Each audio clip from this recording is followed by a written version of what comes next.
Hey everybody, welcome back to In Other Waters. We've just returned to our dive base, or our research base for the first time after our little introduction sequence, and we're just about to start exploring it. So we got comms at the top. It's damaged. Repair not possible. Offsite assistance needed. Contact Michael. Well, that's sort of a problem since the comms are broken, isn't it? Hab. Crew terminal. User. Ellery Voss. Secure protocol. Oversight active. Life support. If that's how much okay it is, it's not that okay, but alright. No, I can read Ellery's personal logs. Seems intrusive, but I'm going to do it anyway. Personal log. 1/22/16 is the year. Dr. Ellery Voss. Minae is gone. She's left behind one hell of a mess. This base is falling apart. Cannibalized to build way stations out in the ocean. The communications array sliced away. Life support failing. Where did she even commandeer this research base from? There's no way Bakel would have supplied it willingly after what she did to them. What did she do to them? What did she call me out here for? To witness her disappearance? Or did she simply want me to encounter, as she did, the impossible life of this ocean? How could it have gone ignored for hundreds of years of exploration and conquest? There are too many questions to even begin. All I can do is keep an account of what happens here, so that if I can't answer these questions, someone else might. It'll be weeks, maybe months, until the next ship passes close enough to pick up my shuttle transponder. Until then, I'm alone. This place is unbelievably important. Our first contact with life beyond Earth. But something else is happening here too, and I need to know what it is. So it sounds like humanity, maybe predictably, is a little bit exploitative and imperialistic towards the planets it's found in the universe, or the galaxy.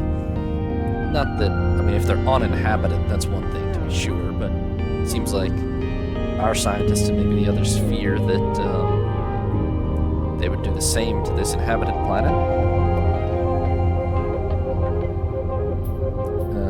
Let's skip the ones with the important stuff for a second. Med subject. None. Base user detected. Medical assessment due. No. Not a priority. Generator. That's interesting. Running at 34% efficiency. Tidal turbines active. Core stable. Well, that ain't great, but it's not broken. Observation blister. Sonar system. Requires crew. Inactive. Okay. The dive bay. With sample store. So we can take all the suits we've got. Our stock spores. Our... which one's these? It's not updating properly. Okay, our shrill sacks and our... these are the stock marks. Dump them all in here. Probably take a couple with us, but yeah.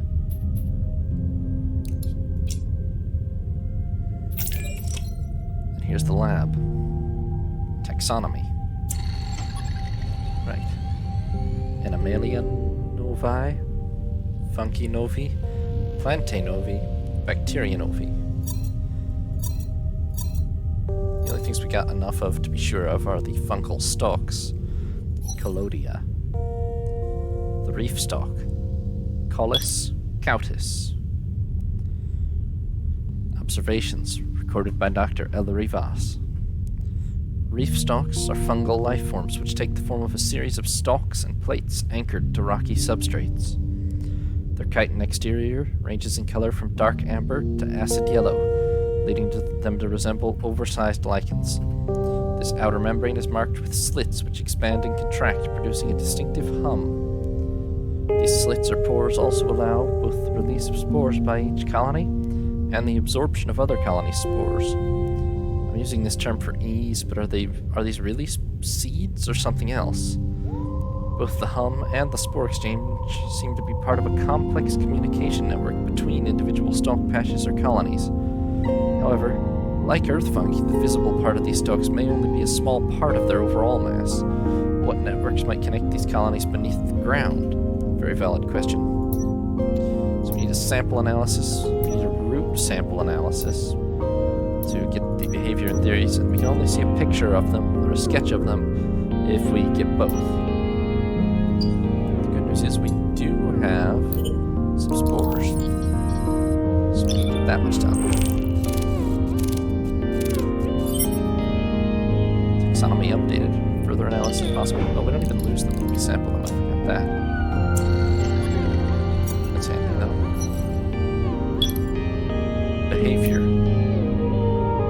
Analysis of stalk spores has revealed a rich cocktail of compounds unique to each spore, some of which are previously unknown to human chemistry.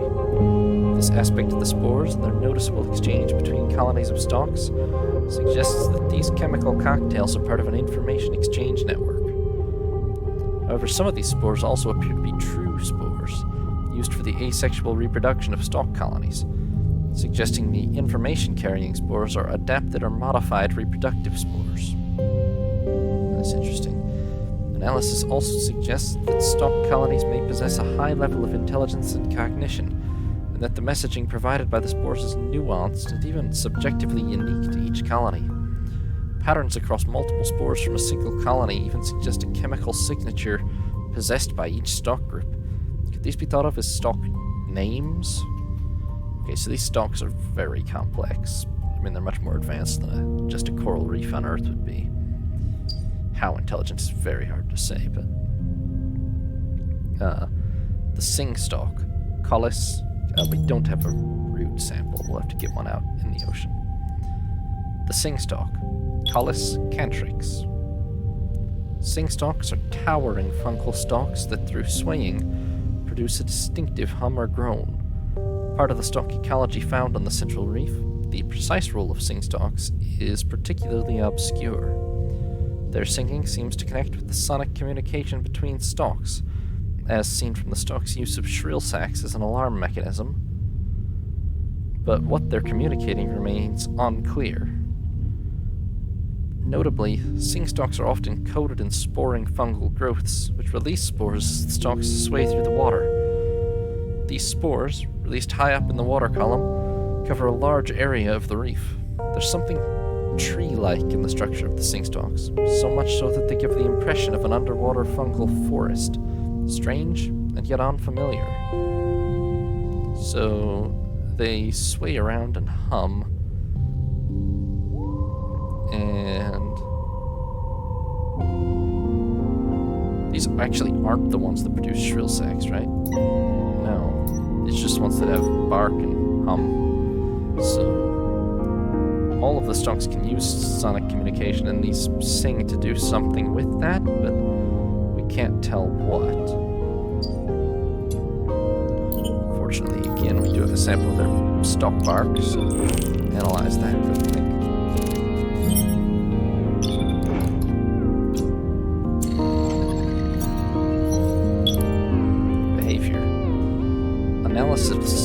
Analysis of the stalk bark sample has given some new insights into the sing stalks. Their entire biology is compressed into the chitin plates that surround each specimen. They are completely hollow. Well, isn't that something? In fact, rather than being a single large stalk, sing stalks are actually many spirally entwined stalks which weave together to form a pillar-like shell. The scraping of these stalks as they move against one another produces the stalk's harmonic hum, which may not be a form of communication with other colonies as first thought, instead a kind of internal metronome, there to synchronize the movements of each individual stalk within the weave of stalks. But if the sing stalks are the bark that surrounds them, this brings with it a new question.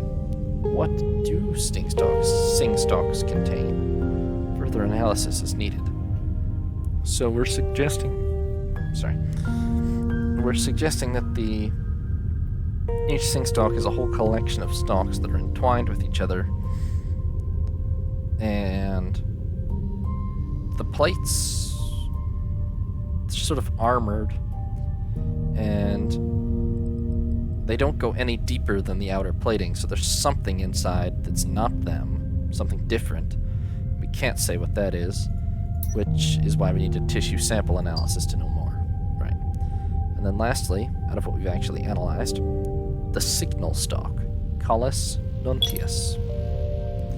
Signal stalks are tall, thin, bubble-coated stalks which are often found beside other stalk colonies. Like other calotes, signal stalks have a chitin exterior, but unlike other species, they feature prominent irising pores that allow them to produce the large bubbles I've named shrill sacs. Through this, signal stalks act as the protectors of stalk colonies, their shrill sacs breaching when predators approach, resulting in a warning screech that causes nearby stalks to retract. So they make bubbles, and other stalks retract when they blow up, which we've seen. This makes them a target for creatures which graze on the stalks, and only some colonies are able to maintain a signal stalk protector. But how do these stalks produce their bubbles? And what dictates their growth patterns? Further analysis of their physical products and structure should help. Well, okay.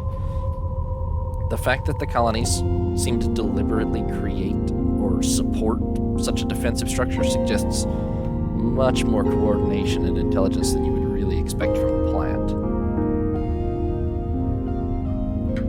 So this is a pretty complicated form of flora that we're dealing with here, if indeed it should be flora.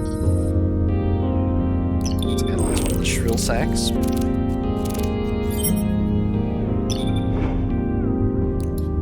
Interesting. A line through that suggests that there's further need for these, and not for those. That's interesting. For other animals, maybe. Behavior. Shrill sac laboratory analysis shows that they're formed from a coating of mucus sealed around a pressurized mix of oxygen and carbon dioxide. Okay. The oxygen shows that the signal stalks are able to absorb oxygen from their surroundings, perhaps through their large pores. Meanwhile, the CO2 must be the result of a fermentation process within the stalk itself. This suggests the presence of a fungal symbiote similar to yeast within the stalk, and the possible production of ethanol as a byproduct of this process, although a tissue sample will be necessary to confirm this. Shrill sac production, meanwhile, seems to be a precise art. The pressurization, gas mix, and size of each shrill sac can differ from stalk to stalk, meaning warnings can be directed to particular colonies and even individual stalks if necessary. Okay, see, that further reinforces the idea that there's some pretty substantial, something you would call intelligence more than instinct going on here. But anyway, that's all we can do here, so it's time to head out into the dive area. I think that's the starting region, and then we passed up into the central reef. Obstruction. Minae's notes mention something called the bloom across this rift, but until we have stronger propulsion, we won't be able to cross it. This is not yet. Okay, sample request. According to the map data, these caves cut back under the forest. Perhaps there are exposed roots inside. So we need the roots of reef stalks and tissue from sing stalks. Here, where strong currents batter the stalk forest, might be a good place to find exposed or damaged sing stalks. And then here is where that suit transponder that Dr. Voss was talking about is. Could this be Minae? We'll have to head to the east reef to find out. So we can't cross the bloom. So yes, we're gonna head to here. And, I mean, I know roughly where we're going. Oh, I should have gotten one of the, I neglected to actually bring the, shrill sacs with us, and we're gonna need some of those. But I believe they all regrow out on the map, so we should be fine.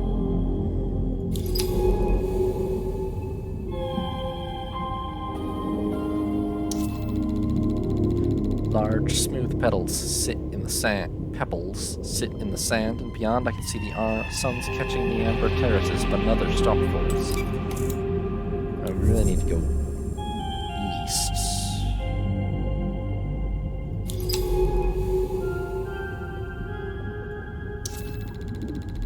Looks like Minae has had to salvage parts of the base to build what she needed to survive.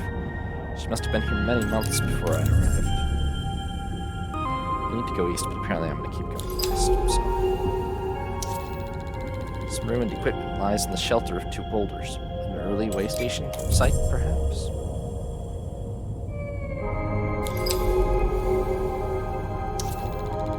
This western side of the finger becomes increasingly enclosed by rocky outcrops as it leads towards the shallower water. Oh boy, this does get complicated, doesn't it? It's never that deeply branching, but there's definitely more routes we can take. Across the open sand, I can see the faint shapes of stock colonies rising up in ordered rows.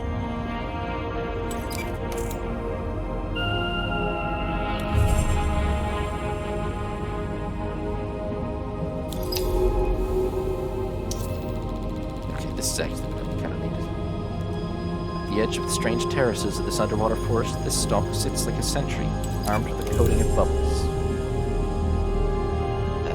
We need to grab some samples, so I left them all back at the base.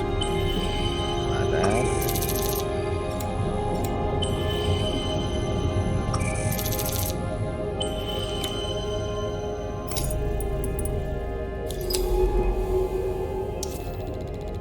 Patterns of stalks stretch back into the distance.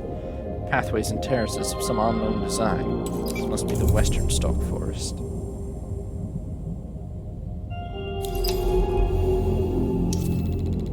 Unlike in the southern reef, the stalks here are ordered in curving rows, tightly packed and evenly spaced.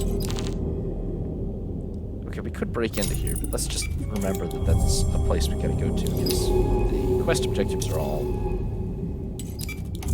east for now.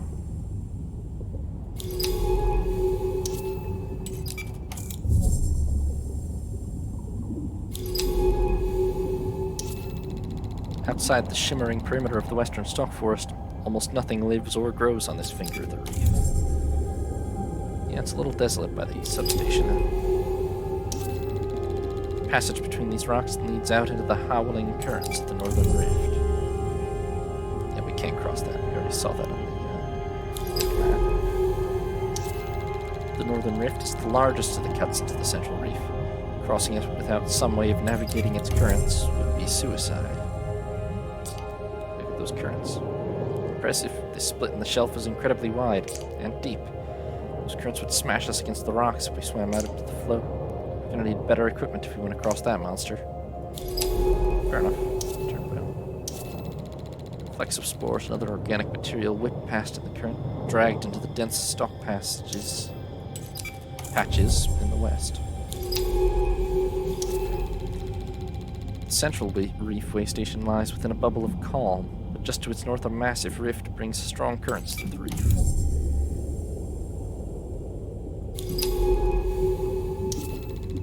The pale sand is unmoving here. To the north, I can see the yawning chasm and strong currents of a wide reef.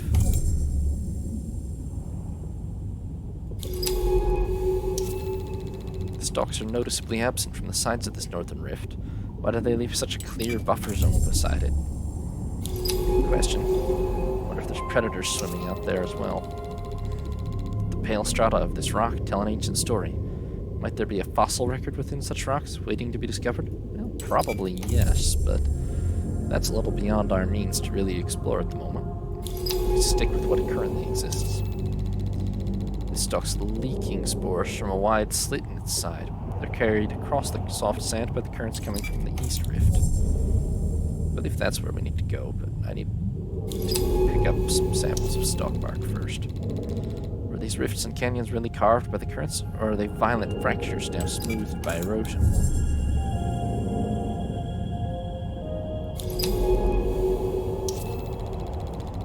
In the shadow of these huge outcrops, this pass leads towards the rift at the north edge of the reef and its fast-flowing waters. Now, this is just going to be another dead end, but completionism in exploration, eh? Here the reef descends into the unseen deep. Spores spiral by in the fast-flowing water. What else lies out there? The side of the shelf is sliced out by the planet's oceanic currents. Look at those flecks of organic material. They're being cycled back into the reef's ecosystem, drifting from unseen places out in the ocean. It must be part of some vast process. Do you think we'll ever understand the cycles of this ocean? Well, I think we probably will one day if we study it properly. I hope so too. It's just so intimidating. An entire planet of life, just us to study it. Well, yeah, just us on our own will probably struggle.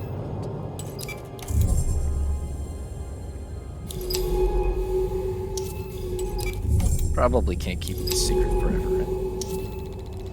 This feature rises steeply towards the jagged edge of the reef, splitting the strong currents like the head of an axe. Towering outcrop here. Yeah, sure enough.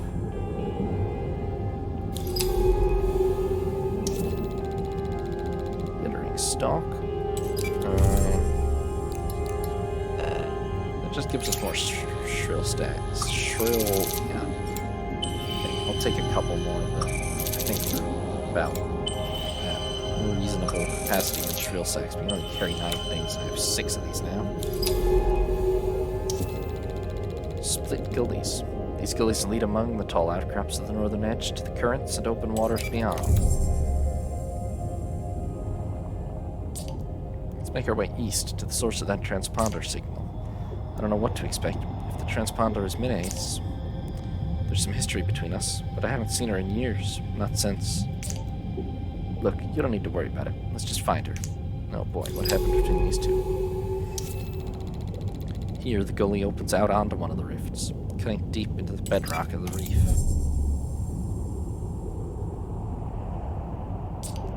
There, look. A cave entrance cut into the side of the rift. I don't actually see it, but it should allow us to bypass the rift, although I'm not sure where we'll emerge. Protected by sheer sides of the rift, this shelf leads down to a small cavern entrance in the reef wall. Okay, it's down there. The sheer walls of the rift plunge into the dark water here. Rapid currents make passing through difficult, if not impossible. So I can't go that way. Before I go into the cave, I'm going to break explosives.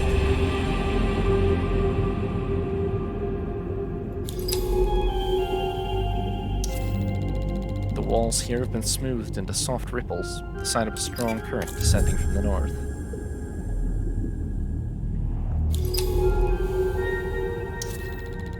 These stalks block the gully, but also the strong currents behind. Even if we clear them, those currents will still block our passage. Noted.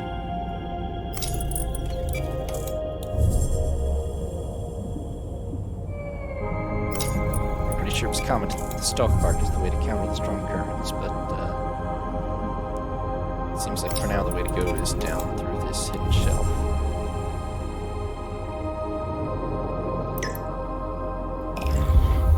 And down we go.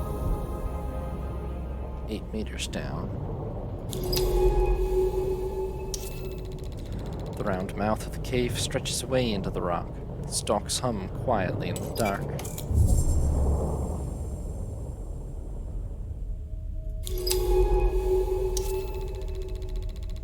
There's a strange evenness to the walls of this cave, almost as if it was a vast borehole drilled into the reef. That's odd.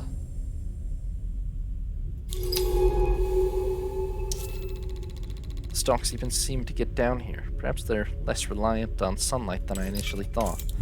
Well, it's not bright down here, is it? I wouldn't think so. We're deep in the rock now. What formed these hollowed-out caverns with their strange, undulating walls? I wonder how the stalks survive without sunlight. Maybe they're fed by the forest above. What do you think? Could be. It makes sense. A network of colonies tunneling through the entire shelf. Yeah, they do seem to be quite intelligent. Perhaps. Small underground. Okay, I mean, well, this is just going to be more. I have 6 of these already, so I'm going to not collect more samples. Thanks. Go over here, though. Ah, exposed roots. A cave-in has severed some sections of the stalk's root network, stretching down from the forest above. What can they tell us? I don't know, but, well, they'll let us complete our analysis of the 30% fungal, 0% tissue. They should let us complete our analysis of the stalks. Reef stalks, yeah. A tangle of silken roots from a stalk colony. Carbon enriched. Isn't that nice?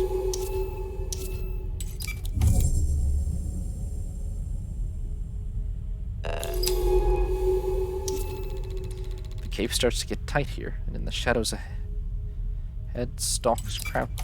In the shadows ahead, stalks crowd the tunnel. Well, I got enough bloody shrill sacks to handle that problem. The stalks here are thick and intertwined. Underground, in the stark light of the headlamps, they resemble brittle, oversized worms. That's unpleasant. Cleared those out.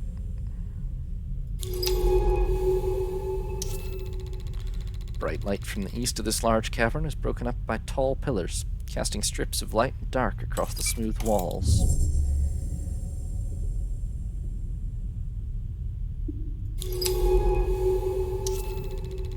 These pillars punctuate the cavern, stalks crowded around their bases. They support the vast weight of the reef above.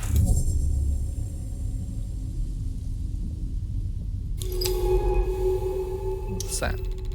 Sporing stalk. These domed stalks are pumping out clouds of short-lived spores. They look like oversized mushrooms. These stalks are filling the water with spores. We should start logging information about them. Absolutely. Ooh, and a pulsing growth. These bloated creatures are pumping clouds of spores out into the water. Around them, stalk colonies rise out of the sand. Maybe these things are the start of colonies? Could be. Let's sample. 10% fungal, 15% signal. These spores are different. The stalks nearby seem to be stimulated by them. Could these spores be used to make stalks extend, to bring them out of hiding? We should test them out on a retracted colony. See a couple over here. Yes, they sure do. Isn't that fascinating? Unlike other stalk spores, which survive until they settle, the spores from these stalks dissolve moments after they're released. These stalks seem to be shriveling up. Is it because they're too exposed to the rift's withering currents? Probably. Because there's a lot of these sporing things down here. I wonder if they're supporting the underground colony. These sporing stalks seem to require very particular conditions to grow. I've seen so few elsewhere on the reef.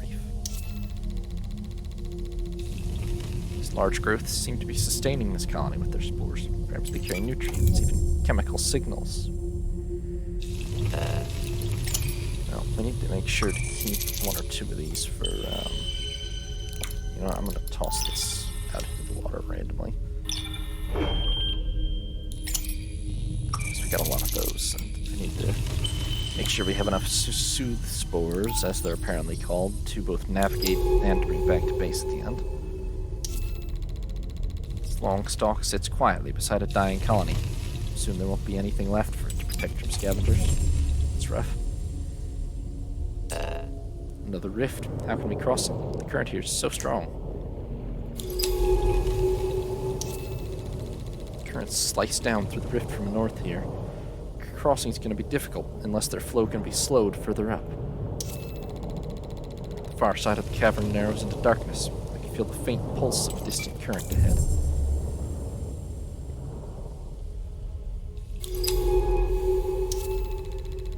Current must have once run down this tunnel, scraping the walls into smooth lines. Now the stalks block the flow.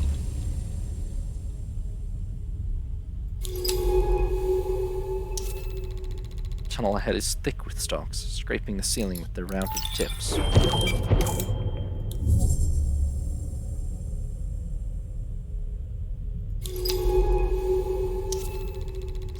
Light filters in from a large opening, making the spores drifting in the water glitter like sparks.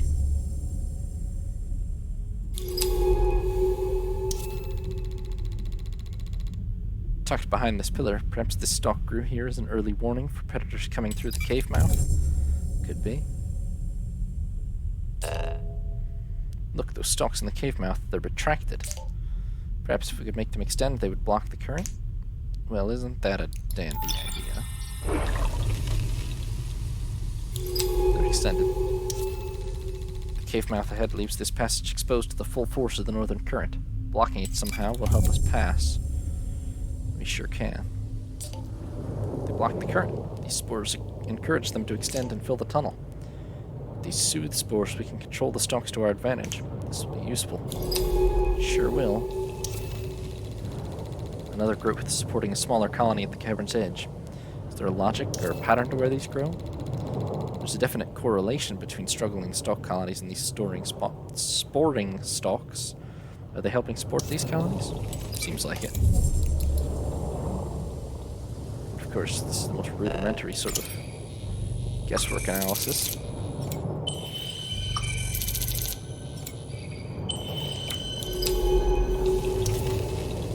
Tucked into the rift wall, this shelf allows protection from the fast-flowing water cutting through the rock into the heart of the reef. Look, out in the rift, a retracted stalk colony. If we can get them to extend, they'll provide shelter from the current. Sure will. A handful of stalks cling to the rift wall here, blown into spiraling shapes by the rushing currents.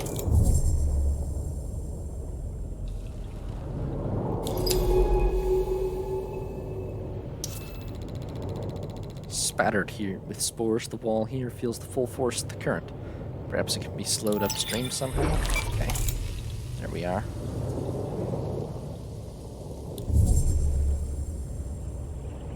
You can still only go along the west side, I think. Something. Even this close to the wall, the darkness of the deep rift is intimidating.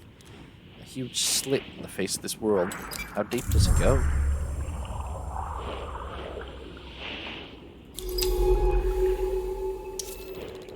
If the current can be slowed or navigated, this is the place to do it, where the rift narrows and a gap opens up on both sides.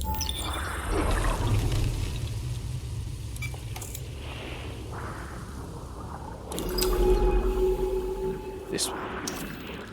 A huge pillar sits out from the wall here, its top caked in retracted stalks. A golden garden waiting to emerge. Which I just persuaded it to do, and we made it across. Hooray. This small opening in the wall provides a little shelter from the howling rift, allowing some stalks to take up root here. We're across. Thank you, stalks. Oh, and thank you to you, too. Well, thank you, Doctor. Another smooth tunnel leads out towards the light. Light would be good. A circle of warm light shows this tunnel opens out onto the upper shelf of the East Reef. What lies above? What lies above indeed? We're only 20 meters deep in most of the... Oh, that's a thing. We're not terribly far below the ocean's surface in most of this. I wonder how much land this planet has. Bright petals. These bright, wide petals appear to be photosynthetic plants. They float on long stems, shifting and swaying in the water. Beautiful plants, single petals shifting in the sunlight. It's log data. And here, what is this? Stalk canopy. These stalks are twisted together into a huge canopy. Incredible. They're pulsing as the pores across their surface open and close. These canopies are spectacular. We'll start logging observations. Let's see what we can find out about them. Okay. Now we can sample these immediately. These plant-like creatures seem unrelated to the reef's stalks. Their soft petals waving on thin stems. That does seem to be an entirely different...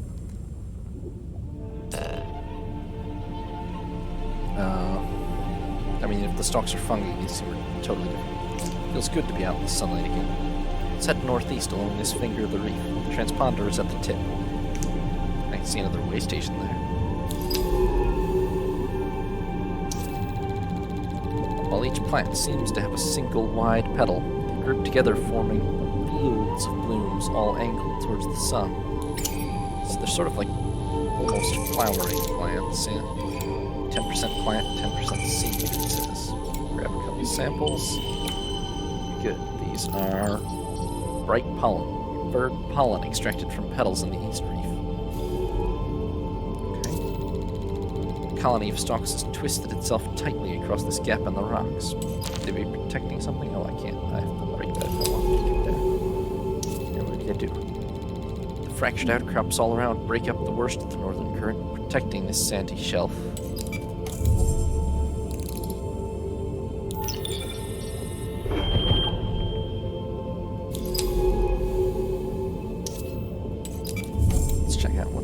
detecting first. Aha! Where the rock shelf has fallen away into the rift, the roots of the canopy above have been exposed. We can sample them here. That's going to be a handy sample. Oh. We're very low on power, but we're almost to that way station, so that should be fine. 20% fungal, 20% root. We're full, but we probably only need one. Root of a stalk canopy, made of many twisted filaments.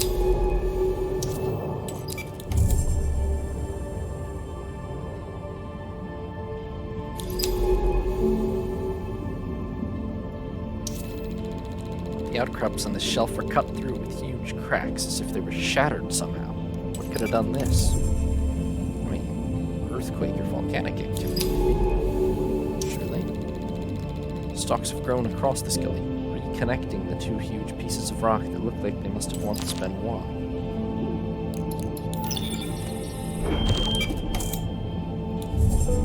Let's disconnect them again.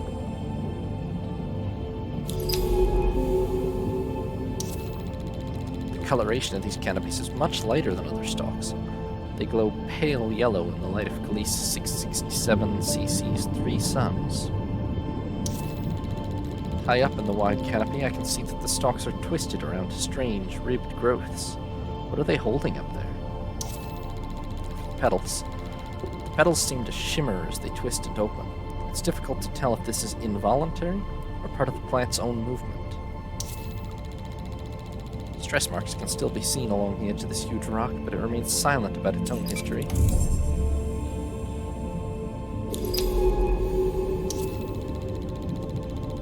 This stalk looks silently out over the deep rift. I wonder if Minae looked out over this same view with different eyes. Well, I do need to replenish my glittering stalks so we can keep going this way. I don't know why I chose this, or my shrill sax, that is. Clear this problem, actually. Slashed stalk. Oh, fantastic. This bubble-coated stalk has large gashes in its side and seems to be shriveling away. Its exposed tissue would be easy to sample. Oh, excellent. That's the tissue sample we need. Gotcha. The relationship between these creatures and the stalks is unclear, but they camouflage themselves among the amber colonies. That's one of those, 35% fungal. Can't go out there. Across this wide rift, the tall rock walls of the reef's second finger can be seen. What lies inside them, I wonder? This canopy has many gaps between its higher stalks, as if something has fallen out or been removed from it. Well, probably those, whatever those bundles were that mentioned in the more interior ones.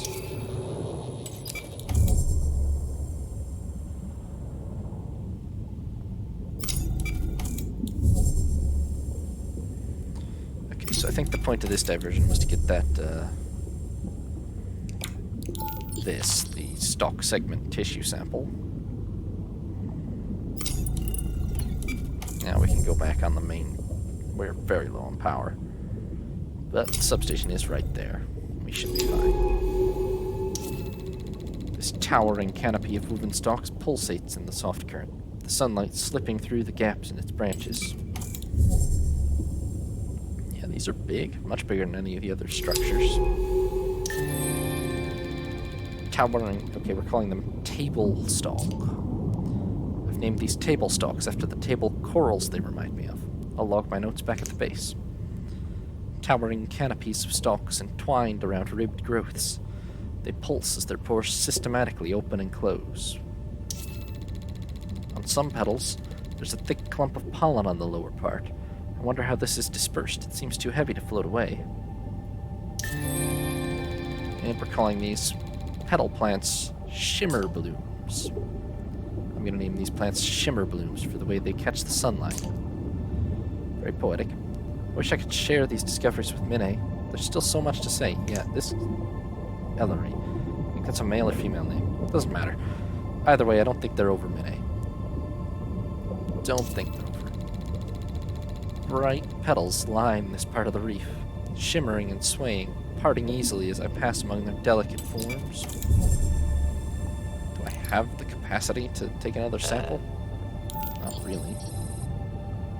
I don't want to grow something by accident, but toss it right out here.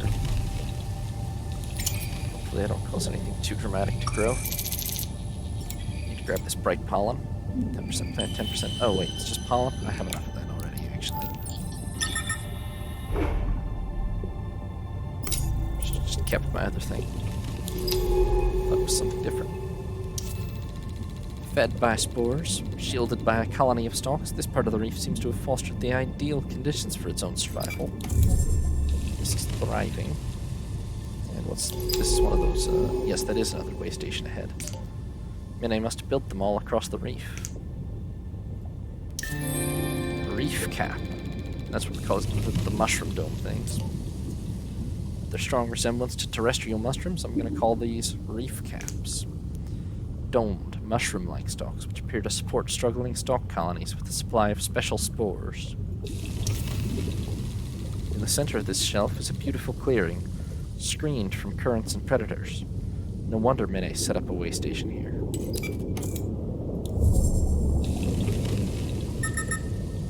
Yeah, drastically low on power. That's fine. In the scattered shadows of golden canopies and knee-deep in shimmering petals, this way station sits silent. This is in a beautiful, beautiful area of the planet, really. Okay, open up the terminal, see what data we can scrape from this place.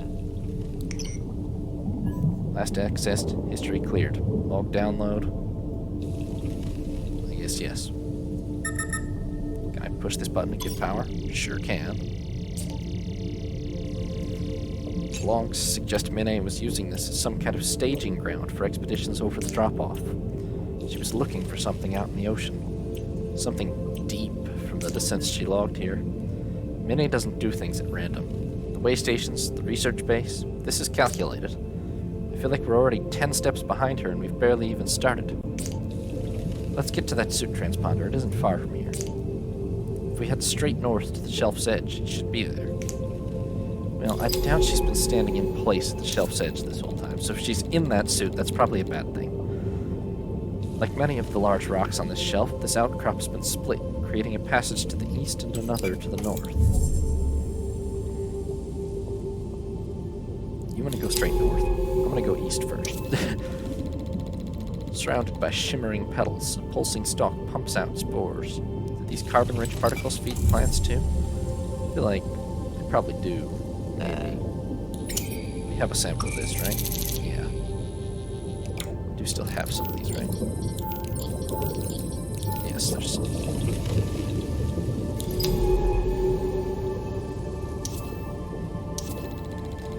As the shattered edge of the reef curves away to the east, the currents fade and the static water grows warmer.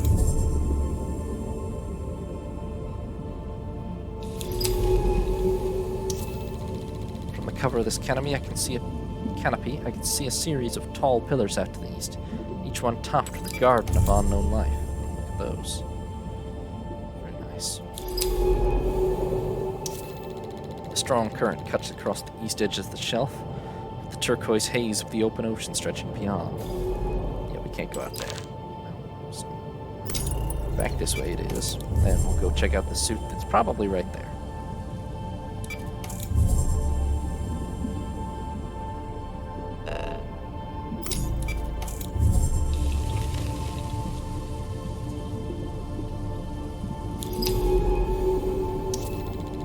Swirl of sand suggests this passage leads to the reef edge and the open water beyond.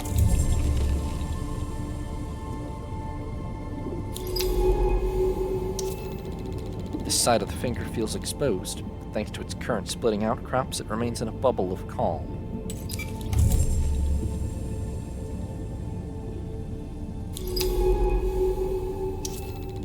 At this tip of the shelf, the outcrops fall away to reveal an unrestricted view of the vast ocean. It's both terrifying and beautiful. I see something at the edge. Is that the suit? I'm gonna go ahead and say it's probably the suit. Minae's suit. Open. Empty. Half sunk in sand. Why would she leave it here? And more importantly, where did she go? And we're only 20 meters down. If she bailed out of it, she could probably survive. But it's definitely Minae's suit, but no Minae. Surely she isn't. Okay, let's not jump to conclusions. I want to take a look at this. Well, if she isn't in it, then she didn't die right here anyway. It can't have been here long. Most of it's still in good condition. But how did it get out here? There's no evidence of injury. A malfunction, perhaps? What do you think? I don't think it's a malfunction. No, you're right. Then she left it on purpose. Abandoned it. Did she intend us to find it? Minae, what did you get yourself into here? It's better equipped than our suit, but the seals have started decaying. What's this? Minae's rigged up some kind of custom propulsion system, probably to deal with the currents. We can use this. We'll need a power source that won't run off the suit system. It seems like she fashioned some kind of microbial fuel cell. We'll need to recreate that if we want to use it. Okay, let's get this back to the base so I can take a closer look. Minae, you better not have done something stupid. I didn't come all the way out here to bury you. Let's go. Call for drone pickup. Can I do that from out here, or do I have to go back to the way station? No, I can do it from anywhere. I don't know. I don't know, the odds of finding Minae are great, but... I mean, how long can you even be outside the research base? Downtime 5.1 hours. Longer than last time. Don't know if that's significant, though. Back with me? Yes. Good to hear. Let me update you. I've spent the past few hours working on Minae's suit. Bad news is, the majority of it is unusable. Apart from that propulsion system Minae pulled together, but we're gonna need a power source. Minae's suit logs mention her building a fuel cell using microbes from the Western Reef. But they don't say much else. She's been incredibly secretive while she was here, covering her tracks across the reef as if there was someone watching. Or she's just... I don't know. The Minae I knew is tricky, complicated, but not paranoid.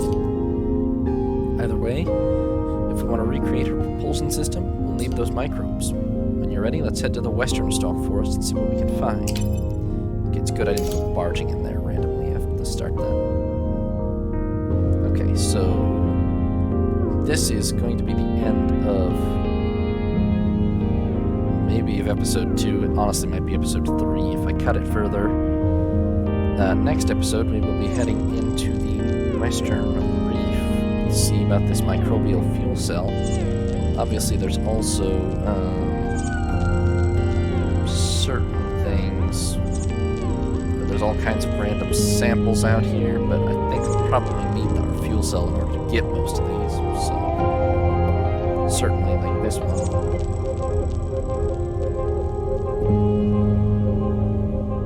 Not sure how we get to that one. But I feel like we're really close to that one.